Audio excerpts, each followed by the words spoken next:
Sall, c'est en ce moment qu'il y avait la mutinerie. Et si on est dans un état, c'est parce qu'en même temps, il était au courant de ce qui se passait en prison. Et pendant également qu'il y avait cette mutinerie-là, M. le ministre de la Justice, garde des Sceaux, M. Sidiki Kaba, était absent. On parle d'une mutinerie dans un pays, dans la capitale. M. le ministre, Premier ministre, continue sa conférence de presse pour défendre le frère du président sur des histoires de magouilles et finit par menacer la société civile, les partis politiques d'opposition, la presse. Et M. le ministre de la Justice, par manque de respect aux droits humains et à la liberté d'expression, n'a même pas pris la peine d'écourter son voyage pour dire « Écoute, c'est du sérieux, par respect aux droits des détenus, je retourne au pays. » Moi, je pense que c'est ça des mesures humanitaires. Les mesures humanitaires dont on se glorifie tout le temps, parce que c'est par cela qu'on a justifié la libération de Karim Wade, de Thione Seck et de tant d'autres. Les mesures humanitaires, je pense qu'elles doivent aussi également être équitables. Elles doivent être bien réparties. Nous savons qu'en matière de ressources publiques de contribuables, la répartition n'est pas bonne parce qu'il y a beaucoup de vols, mais en matière de justice, quand même, je pense que on devrait quand même procéder à une meilleure répartition. Ne serait-ce que respecter les détenus, dire que, écoute, il y a un problème, je rentre, parce que ça risque d'être grave. Il est également condamnable et je pense qu'il faut le poursuivre. Pourquoi? Parce qu'il a été alerté plus de 5 fois dans l'année. Il y a eu plus de 5 grèves de la faim. C'est-à-dire qu'il était informé que ça pourrait arriver, cette mutinerie. Et plusieurs acteurs de la société civile, même les députés de l'Assemblée nationale, ont également parlé, avaient prédit cette mutinerie-là. Mais, sourde oreille, la politique de la sourde oreille. Pendant ce temps, peut-être je suis à Tamba en train de chercher des militants pour l'élection présidentielle prochaine. Je pense qu'il est temps qu'on respecte le peuple sénégalais, qu'il est temps dans ce pays qu'on arrête certaines choses. Il est important que quand on parle aujourd'hui de prison pleine, c'est parce que ça se justifie par la montée de la délinquance.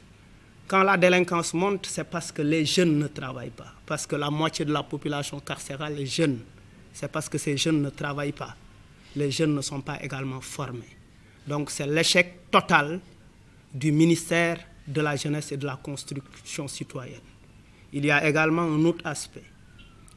On interdit des marches, on interdit des conférences, on interdit des rassemblements, on menace par la voix du Premier ministre la société civile, l'opposition, c'est-à-dire, finalement, on risque d'arriver à la politique de la bouche cousue, c'est-à-dire fermez vos bouches, taisez-vous dans une nation qui se réclame démocrate, dans une nation qui se vante d'être un exemple de démocratie africaine. On est en train de reculer. Et très très gravement, il est temps que tous les Sénégalais se mobilisent pour le rappeler à Macky Sall. Quand Abdoulaye Wade interdisait les marches, Macky Sall faisait partie de ceux qui forçaient les Sénégalais pour sortir dans la rue. Et aujourd'hui, c'est son régime qui interdit les marches, prétextant, oui, tout le temps, quand il y a interdiction de marche, on prétexte de terrorisme. On n'est pas encore envahi par les terroristes. C'est vrai qu'il faut prendre des mesures sécuritaires, mais on n'est pas encore à ce niveau-là. Donc, et également, cette justice ne pourra jamais régler ce problème parce que tout simplement, on n'associe pas les intervenants extérieurs dans le travail c'est un travail de collaboration, c'est un travail de partenariat parce que la justice à elle seule ne peut pas résoudre le problème des détenus. Il faut écouter la RADDHO, il faut écouter Amnesty International, il faut écouter tous les intervenants extérieurs parce que nous habitons dans les quartiers difficiles. Nous habitons avec ces jeunes, nous connaissons leur état d'esprit. Nous sommes mieux écoutés que ces politiques qui n'ont le temps que pour faire de la politique, qui n'ont que le temps que pour mobiliser les populations à Guédiawaye pour accueillir le président Macky Sall, pour qu'il continue de faire ses promesses. Je pense, même hier, les cellules étaient fermées aux prisonniers, il faut avoir cette information.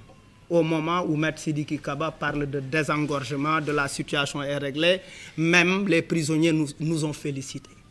À cela s'ajoute quoi? Mais revenant sur des mesures humanitaires, M. Sidiki Kaba ou bien l'administration pénitentiaire devrait être présente à la levée du corps, mais par respect. On a tué quelqu'un, il est mort. L'autopsie montre que c'est une balle réelle. La balle ne peut pas provenir des détenus. Et puis on parle légèrement, oui, il fallait qu'ils utilisent les moyens appropriés pour se défendre. On a parlé également de tentative d'évasion, c'est archi faux. Et cette marche, si Amnesty ou les RADDHO ou certaines organisations disent que oui, non, rassemblement, ok, d'accord, maintenant conférence de presse. Nous marcherons. Je finis par ça. Nous marcherons avec les ex-détenus, nous marcherons avec les parents des détenus, avec ou sans autorisation. Merci beaucoup.